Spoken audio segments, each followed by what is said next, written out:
At congratulations nga pala sa lahat ng bagong cabinet member ng Duterte administration. Napanood mo yung press ko niya kagabi? Yung mga portions. You ruin my country, I'll kill you. Okay. Tsaka nagustuhan ko yun, Galing, 3 million bounty sa mga drug pushers, drug lords, dead or alive. Maninindig yung balahibo mo yung nagbibitaw siya ng salita na you ruin my country, our children, I'll kill you. Tapos yung utos niya doon sa NBI director, I want you, kumbaga personally, to kill. And you have a reward, 3 million. 3 million. Kapag merong NBI o police, kung sino man, nasangkot sa illegal na drug, 3 million. 3 million. Patong sa ulo. Yan, maganda. Kay Mayor Osmeña, 50,000 lang. Yan, kay Mayor Duterte, 3 million bounty. Palagay ko, At maganda sinabi niya, halimbawa, gagamitin niya ngayong AFP, Armed Forces of the Philippines. Kapag merong taga-PNP, yung banta niya, tutuloy na niya. Yung dati pa sinasabi niya, kayo sa mga PNP, ngayon pala mag-resign na kayo habang may pagkakataon pa kayo. Kung ayaw niyo, bahala kayo sa buhay mo ninyo. Kukunin niya yung ayuda ng AFP. Naku, patayan blues yan. Oo. Maraming mga mamamatay. At Well, diretso na tayo salita. Baka sabihin niya, masyado ka naman brutal magsalita, Raffy Tulfo ka. Hindi po, sinasabi ko lang po yung mga mangyayari. It will happen. Marami hong mamamatay na drug pusher. Given na ho yan. At from his own pocket yung 3 million, di ba sabi niya?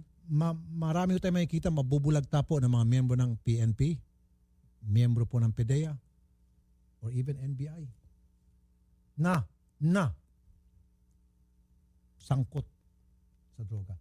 Let's face it, hindi naman magpo-prosper yung droga at maglalakas ng loob ang mga drug lord na yan kung wala silang kapit dun sa mga nasabing ahensya. Oo.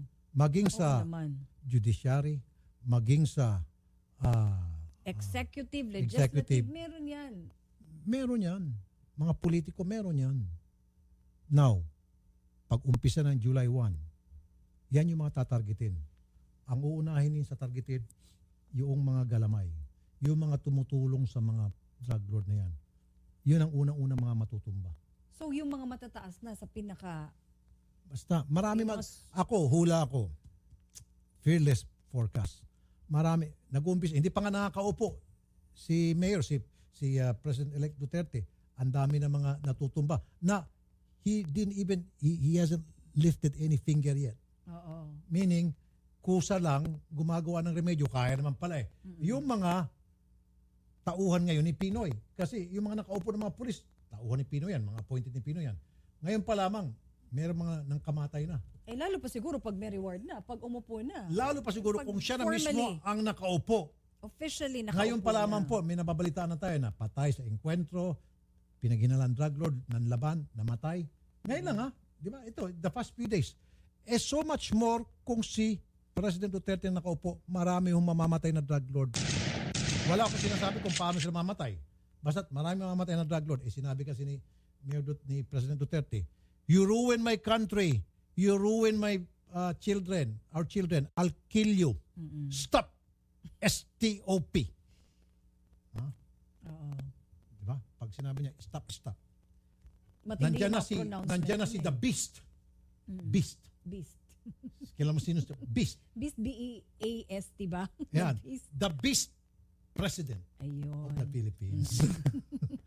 Andiyan na. Humanda na kayo. Humanda na. Aararuhin na kayo Saka mga ayaw na niya yung kriminal. mga pumipila.